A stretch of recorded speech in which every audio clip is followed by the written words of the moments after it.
Méditation de la communauté des disciples du Christ vivant en ce mercredi de la 22e semaine du temps ordinaire, année liturgique C.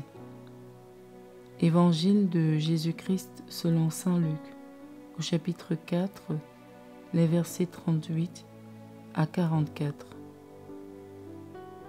En ce temps-là, Jésus quitta la synagogue de Capharnaüm et entra dans la maison de Simon.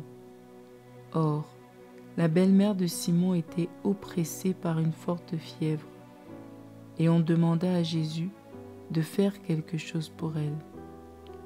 Il se pencha sur elle, menaça la fièvre, et la fièvre la quitta. À l'instant même, la femme se leva et elle les servait.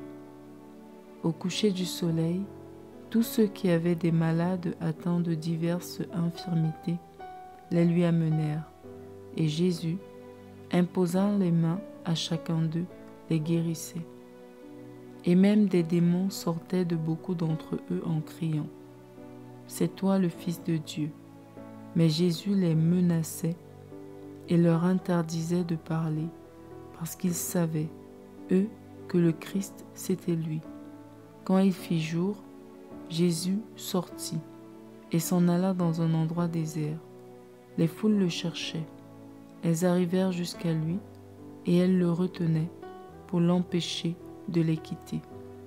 Mais il leur dit, « Aux autres villes aussi, il faut que j'annonce la bonne nouvelle du règne de Dieu, car c'est pour cela que j'ai été envoyé. » Et il proclamait l'Évangile dans les synagogues du pays des Juifs.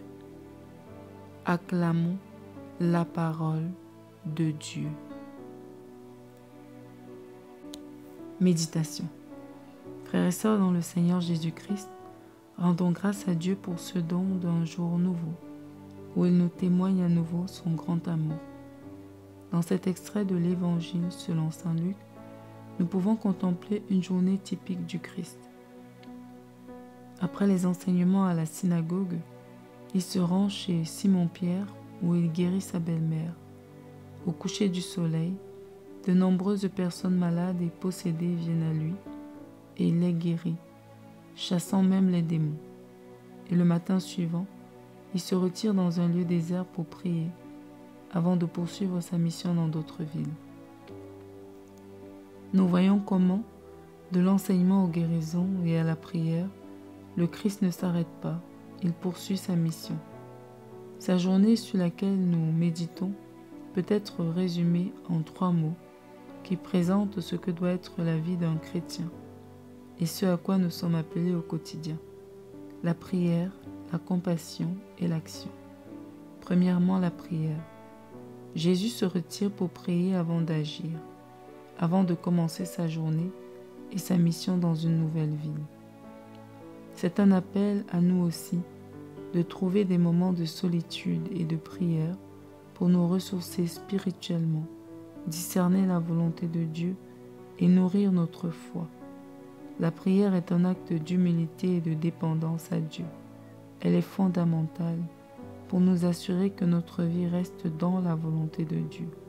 De plus, nous sommes appelés à aller de l'avant dans notre mission, à rendre service dans différents lieux, à travailler avec différentes personnes, et ce n'est que dans la prière que nous pouvons écouter Dieu pour savoir où il nous attend et ce qu'il veut que nous fassions. Ensuite, Jésus nous enseigne la compassion, en se laissant toucher par la souffrance des autres, en allant vers les autres et dans d'autres villes. Il nous invite à développer un cœur de miséricorde, à être attentifs à ceux qui souffrent autour de nous et à répondre à leurs besoins avec un esprit de service. Il nous appelle à incarner sa compassion dans nos vies quotidiennes. Enfin, la 3e chose, l'action. Jésus ne se contente pas de paroles, mais agit concrètement en guérissant et en annonçant l'Évangile. En tant que chrétiens, nous sommes appelés à être des témoins actifs de l'amour de Dieu, en agissant par des gestes de charité, en étant des instruments de guérison, et de réconciliation dans le monde. Prier et se laisser émouvoir par la situation de l'autre ne suffisent pas. Nous devons agir, faire ce qui est en notre pouvoir avec les moyens que Dieu nous donne. Par exemple, nous ne sommes peut-être pas médecins pour guérir les malades, mais nous pouvons leur rendre visite, leur apporter à manger, les soutenir dans le paiement des factures de l'hôpital. Faisons à présent une introspection. Quelle place occupe la prière dans nos vies?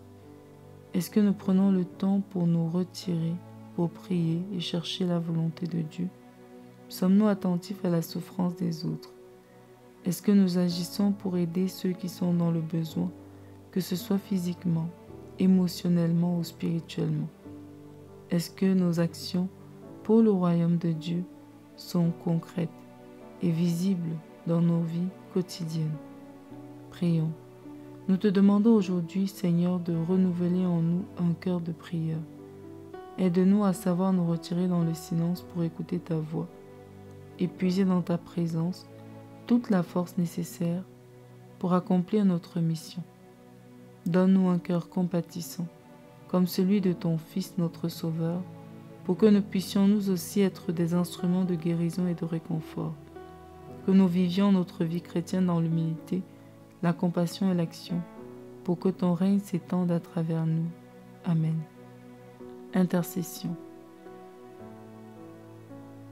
Prions pour tous ceux qui souffrent tant physiquement que spirituellement, ceux qui sont oppressés par la maladie, par la solitude ou par les épreuves invisibles. Nous te demandons de les guérir dans leur corps, leur cœur et leur âme. Accorde-leur la force de se lever et de te servir, tout comme la belle-mère de Simon. Seigneur, nous te prions pour les malades dans nos familles, nos amis et aussi dans nos communautés. Donne-leur la consolation, la guérison et la paix. Vierge Marie, intercède pour nous. Exercice spirituel. Aujourd'hui, soyons attentifs à ceux qui nous entourent et à leurs besoins. Une personne malade qui a besoin d'assistance, des personnes dans notre lieu de travail qui ont besoin d'être traitées avec patience et respect, ou un ami traversant une épreuve et qui a besoin de soutien. Prenons le temps d'écouter, d'offrir une parole de réconfort ou même une aide concrète. Loué soit Jésus-Christ à jamais. Méditation rédigée par BBC Stéphanie de la communauté des disciples du Christ vivant.